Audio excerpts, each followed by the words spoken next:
Is there a philosophical kind of narrative which we can follow that makes sense for us, that's reasonable? How do we confront the truths we've been denying or oppressing? One powerful way to approach this is through the existential philosophy of Martin Heidegger, in particular, his concept of being towards death. Heidegger argued that to live authentically as a human being, we must confront the reality of our mortality.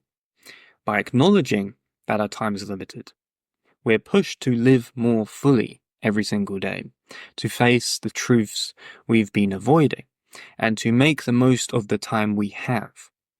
This idea of being towards death isn't about being, per se, obsessed or something like this with dying or the idea of death or this type of thing, but about understanding that our lives are finite and that each moment matters.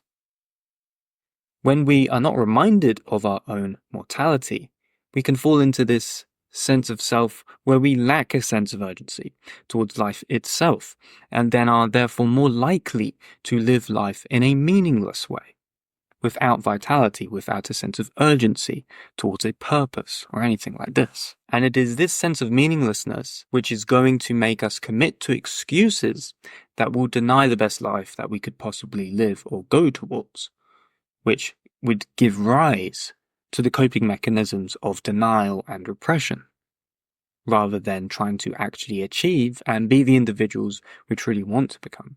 So when we embrace this perspective, the defenses we've built up, like denial, repression, and all these others, they start to lose their power. We begin to see that every moment spent in denial is instead a moment we're not truly living. By accepting the reality of our situation, no matter how painful, we open the door to personal growth, to healing, and towards a more authentic existence.